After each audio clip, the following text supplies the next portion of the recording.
Je te salue au nom de Jésus et je veux juste m'entretenir avec toi ce matin ou même ce jour pour que tu comprennes une chose.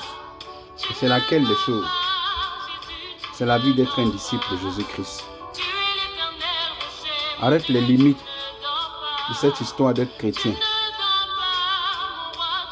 Lorsqu'on s'introduit dans cette marche chrétienne, comme l'appellation peut le dire, il faut tendre à l'étape de disciple. C'est cela que Dieu nous appelle.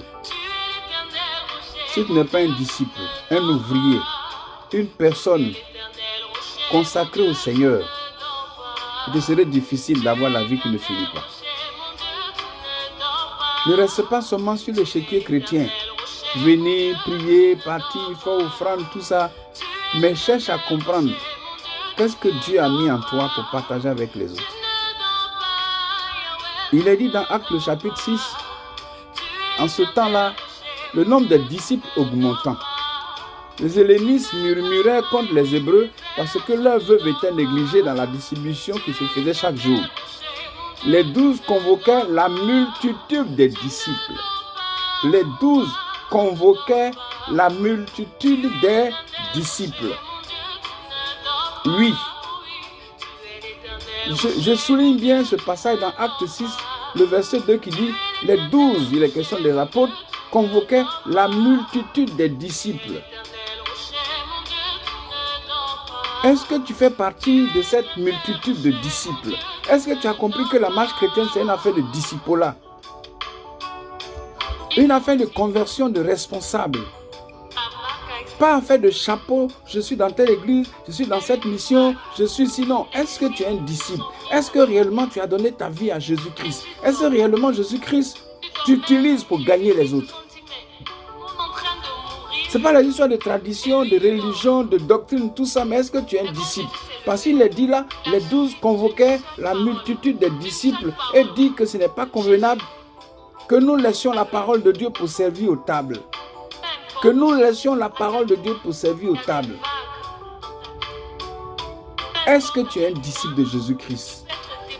Est-ce que tu es conscient que Jésus veut faire de toi un canal pour gagner ton frère, pour gagner ta soeur, pour gagner ton lieu de travail, pour gagner ta famille? Ou bien tu es juste un chrétien dormant? La Bible dit pour la première fois à Antioche où les disciples furent appelés chrétiens. C'est même une moquerie quand on t'appelle chrétien.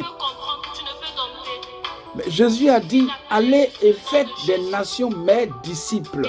J'insiste, est-ce que tu es un disciple de Jésus? Est-ce que de par toi, ton frère peut être sauvé? De par toi, ta soeur peut être sauvée? Est-ce que tu peux édifier ton frère? Est-ce que tu peux édifier ta soeur? Est-ce que tu es un chrétien qui est sorti pour vivre le discipolat? Tu as ta Bible à main, dimanche tu es à l'église, pour prier même il y a problème, pour jeûner il y a problème, pour communier il y a problème, pour avoir même des relations chrétiennes il y a problème, comme si c'était forcé d'être chrétien. Le Dieu que j'ai là, il veut que je sois disciple. Et il a dit, je suis le Dieu des vivants. Si tu n'es pas vivant, Dieu ne fera rien faire avec toi. Alors ce jour, je t'invite à te souvenir que les 12 convoquaient la multitude des disciples. Es-tu un disciple de Jésus? Quelqu'un qui est discipliné à la règle de Jésus pour gagner son frère, pour gagner sa soeur, pour gagner son travail, pour gagner sa maison, pour gagner sa famille.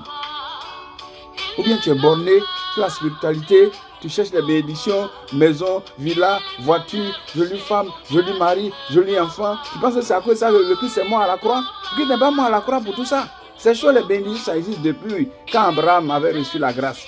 La Bible dit que nous sommes bénis en Abraham, depuis même Adam.